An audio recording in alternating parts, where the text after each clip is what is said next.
शांति 6/11/2024। आज ईश्वरीय महावाक्य हैं, मीठे बच्चे। बाबा की दृष्टि हद और बेहद से भी पार जाती है। तुम्हें भी हद, सतयुग, बेहद, कलयुग से पार जाना है। आज का प्रश्न है, ऊंच से ऊंच ज्ञान रत्नों की धारणा किन बच्चों को अच्छी होती है?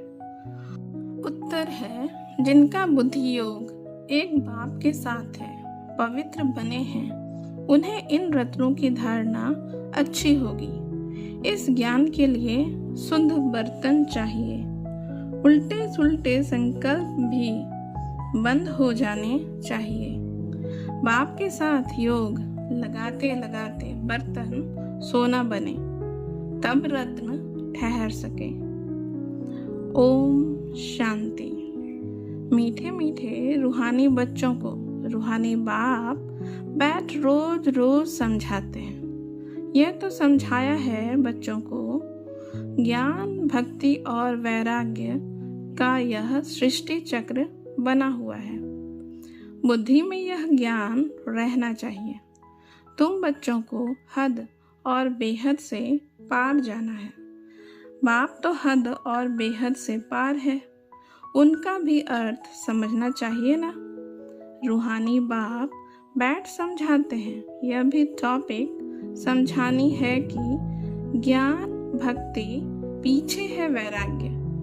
ज्ञान को कहा जाता है दिन, जबकि नई दुनिया है, उसमें यह भक्ति अज्ञान है नहीं, वह है हद की दुनिया, क्योंकि वहाँ बहुत थोड़े होते हैं। फिर आहिस्ते आहिस्ते वृद्धि होती है। आधा समय बाद भक्ति शुरू होती है। वहाँ संन्यास धर्म होता ही नहीं, संन्यास व त्याग होता नहीं। फिर बाद में सृष्टि की वृद्धि होती है। ऊपर से आत्माएं आती जाती हैं, वहाँ वृद्धि होती रहती है। हद से शुरू होती है, बेहद में जाती है। बाप की तो हद और बेहद से पार दृष्टि जाती है।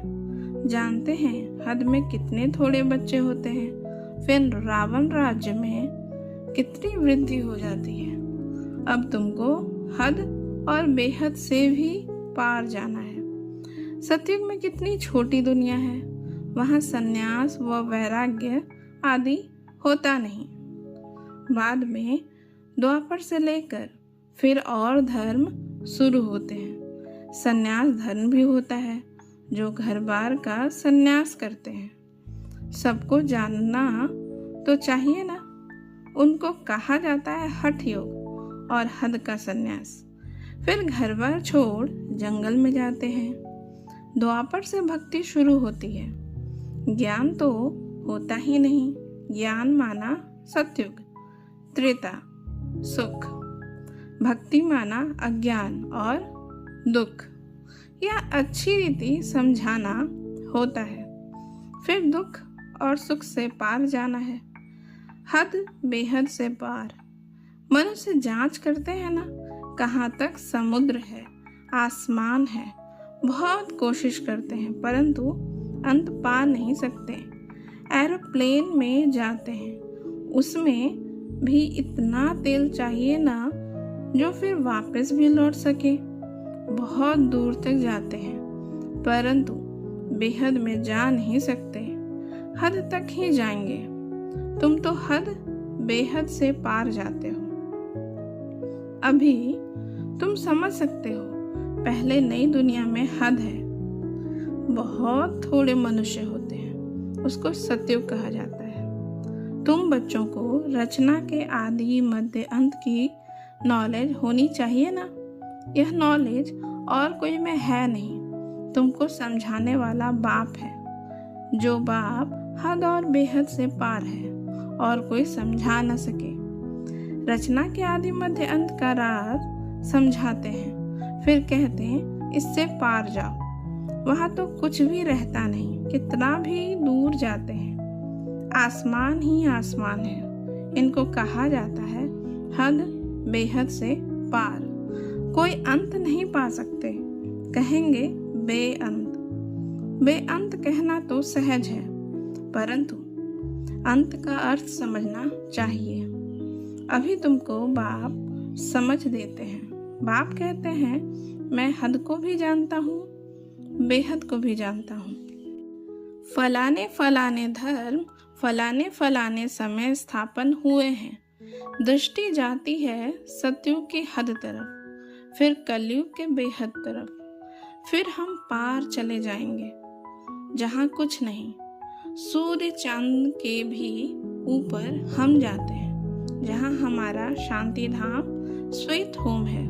यूं सतयुग भी स्वीट होम है, वहाँ शांति भी है तो राज्य भाग्य सुख भी है, दोनों ही है। घर जाएंगे तो वहाँ सिर्फ शांति होगी, सुख का नाम नहीं लेंगे।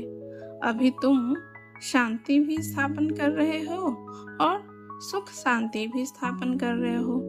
वहाँ तो शांति भी है, सुख का राज्य भी है। मूल वतन में तो सुख की बात नहीं। आधा कल्प तुम्हारा राज्य चलता है, फिर आधा कल्प के बाद रावण का राज्य आता है। अशांति है ही 5 विकारों से। 2500 वर्ष तुम राज्य करते हो, फिर 2500 वर्ष बाद रावण राज्य होता है। उन्होंने तो लाखों वर्ष लिख दिया है, एकदम जैसे बुद्धू बना दिया है। 5000 वर्ष के कल्प को लाखों वर्ष कह देना बुद्धूपना कहेंगे ना। जरा भी सभ्यता नहीं है। देवताओं में कितनी दैवी सभ्यता थी, वह अब असभ्यता हो पड़ी है। कुछ नहीं जानते, आसुरी गुण आ गए हैं। आगे तुम भी कुछ नहीं जानते थे। काम कटारी चलाए आदि मध्य अंत दुखी बना देते हैं, इसलिए उनको कहा ही जाता है रावण संप्रदाय। दिखाया है राम ने बंदर सेना ली। अब रामचंद्र त्रेता का, वहाँ फिर बंदर कहाँ से आए? और फिर कहते राम की सीता चुराई गई। ऐसी बातें तो वहाँ होती ही नहीं। जीव जानवर आदि 84 लाख योनियाँ जितनी यहाँ हैं उतनी सतयुग त्रेता में थोड़ी होंगी। वह सारा बेहद का ड्रामा बाप बैठ समझाते हैं। बच्चों को बहुत दूरांदेशी बनना है। आगे तुमको कुछ भी पता नहीं था। मनुष्य होकर और नाटक को नहीं जानते हैं। अभी तुम समझते हो सबसे बड़ा कौन है? ऊंचते ऊंच भगवान। श्लोक भी गाते हैं, ऊंचा तेरा नाम अब तुम्हारे सिवाय और कोई की बुद्धि में नहीं है। तुम्हारे में भी नंबर वार है। बाप हद और बेहद का दोनों राज समझाते हैं। उनसे पार कुछ भी है नहीं। वह है तुम्हारे रहने का स्थान, जिसको ब्रह्मांड भी कहते हैं। जैसे यहाँ तुम आकाश तत्व में बैठे हो, इनमें कुछ देखने में आता है क्या? रेडियो में कहते हैं आकाशवाणी। अब यह आकाश तो बेअंत है, अंत पा नहीं सकते। तो आकाशवाणी कहने से मनुष्य क्या समझेंगे? वह जो मुख है, यह है पोलार। मुख से वाणी निकलती है, यह तो कॉमन बात है। मुख से आवाज निकलना, जिसको आकाशवाणी कहा जाता है। बाप को भी आकाश द्वारा वाणी चलानी पड़े। तुम बच्चों को अपना भी राज सारा बताया है। तुमको निश्चय होता है बहुत सहज। जैसे हम आत्मा हैं, वैसे बाप भी परम आत्मा है। ऊंचे ते ऊंच आत्मा है ना। सबको अपना अपना पार्ट मिला हुआ है। सबसे ऊंचे ते ऊंच भगवान, फिर प्रवृत्ति मार्ग का युगल मेरु, फिर नंबरवार माला। देखो कितनी थोड़ी है, फिर सृष्टि बढ़ते बढ़ते कितनी बड़ी हो जाती है। कितने करोड़ दानों अर्थात आत्माओं की माला है। यह सब है पढ़ाई। बाप जो समझाते हैं उनको अच्छी रीति बुद्धि में धारण करो। झाड़ की डिटेल तो तुम सुनते रहते हो। बीज ऊपर में है, यह वैरायटी झाड़ है। इनकी आयु कितनी है? झाड़ वृद्धि को पाता रहता है तो सारा दिन बुद्धि में यही रहे। इस सृष्टि रूपी कल्प वृक्ष की आयु बिल्कुल एक्यूरेट है। 5000 वर्ष से 1 सेकंड का भी फर्क नहीं हो सकता। तुम बच्चों की बुद्धि में अब कितनी नॉलेज है, जो अच्छे मजबूत हैं। मजबूत तब होंगे जब पवित्र हो। इस नॉलेज की धारणा करने के लिए सोने का बर्तन चाहिए, फिर ऐसा सहज हो जाएगा जैसे बाप के लिए सहज है। फिर तुमको भी कहेंगे मास्टर नॉलेजफुल। फिर नंबरवार पुरुषार्थ अनुसार माला का दाना बन जाएंगे। ऐसी ऐसी बातें बाबा बगैर कोई समझा न सके। यह आत्मा भी समझा रही है। बाप भी इस तन द्वारा ही समझाते हैं, न कि देवताओं के शरीर से। बाप एक ही बार आकर गुरु बनाते हैं, फिर भी बाप को ही पाठ बजाना है। 5000 वर्ष बाद आकर पाठ बजाएंगे। बाप समझाते हैं ऊंचे ते ऊंच मैं हूँ। फिर है मेरू, जो आदि में महाराजा महारानी है। वह फिर जाकर अंत में आदि देव आदि देवी बनेंगे।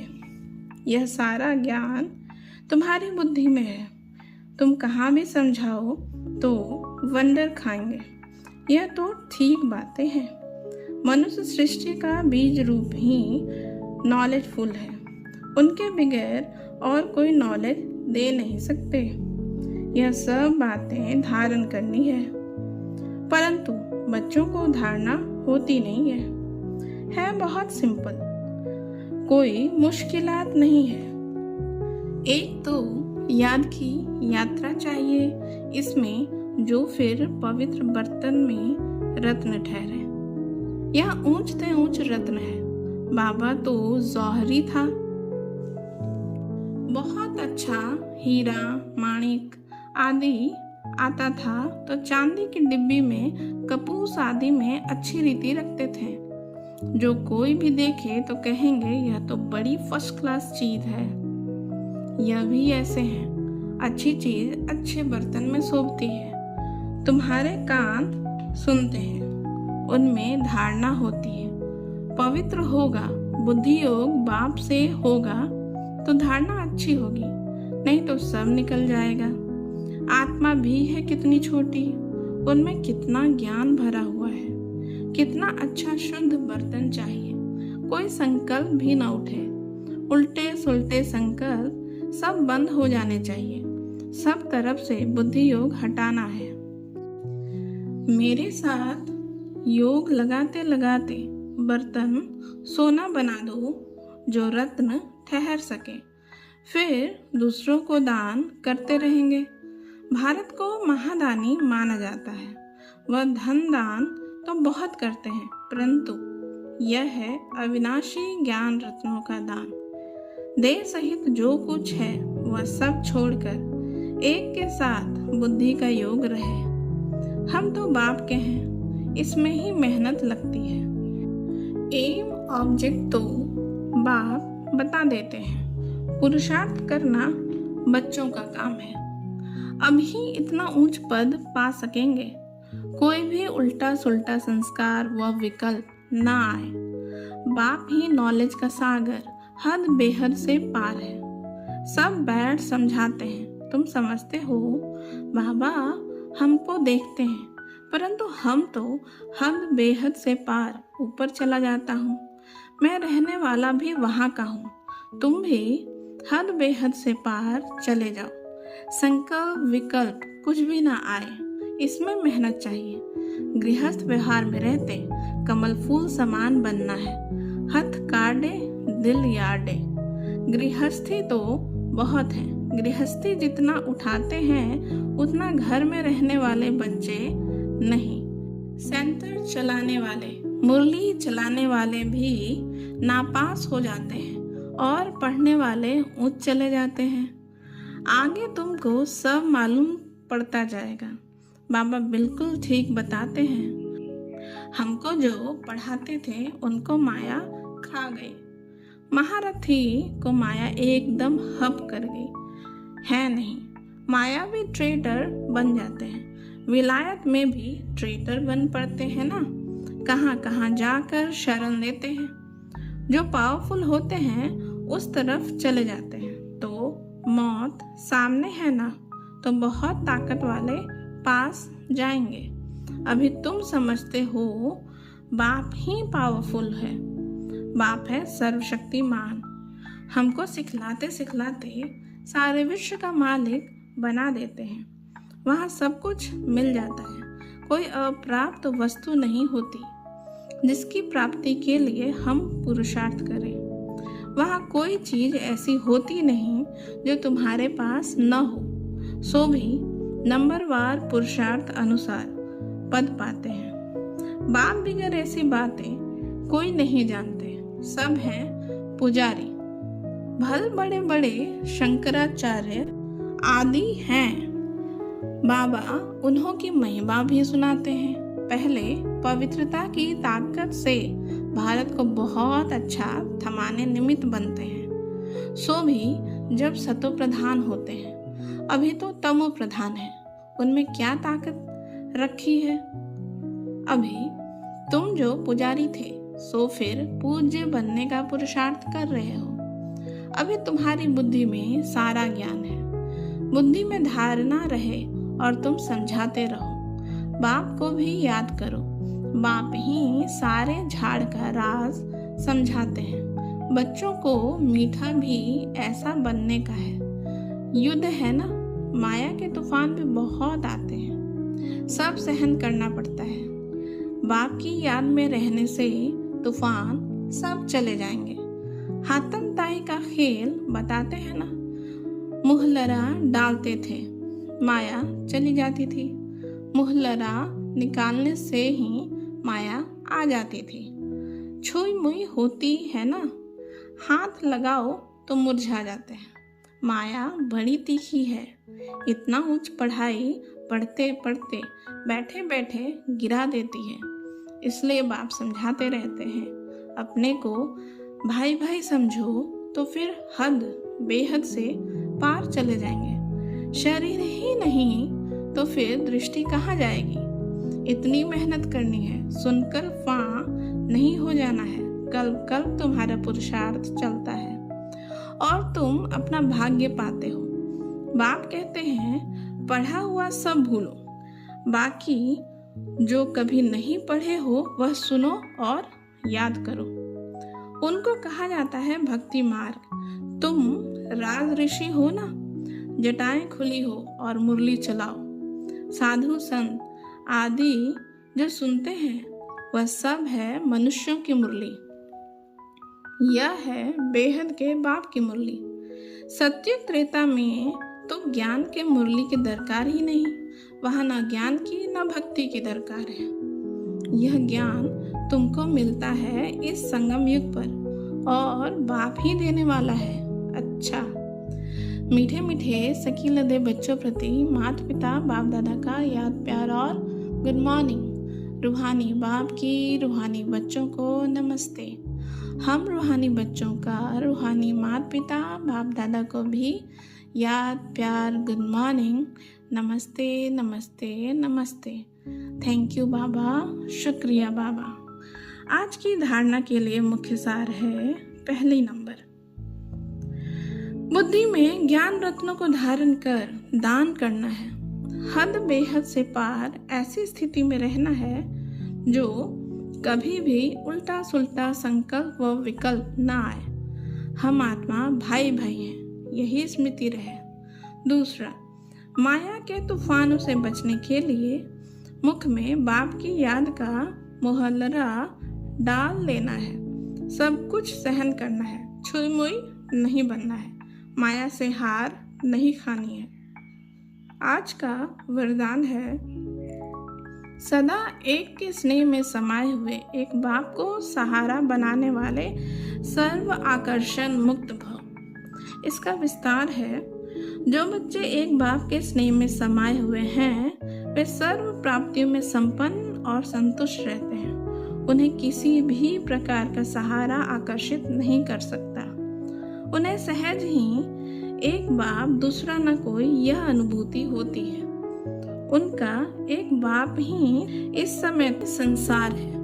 एक बाप द्वारा ही सर्व संबंधों के रस का अनुभव होता है। उनके लिए सर्व प्राप्तियों का आधार एक बाप है, न कि वैभव व साधन। इसलिए वे सहज आकर्षण मुक्त हो जाते हैं। आज का स्लोगन है, प्रकृति को पावन बनाना है तो संपूर्ण लगाव मुक्त बनो। ओम शांति।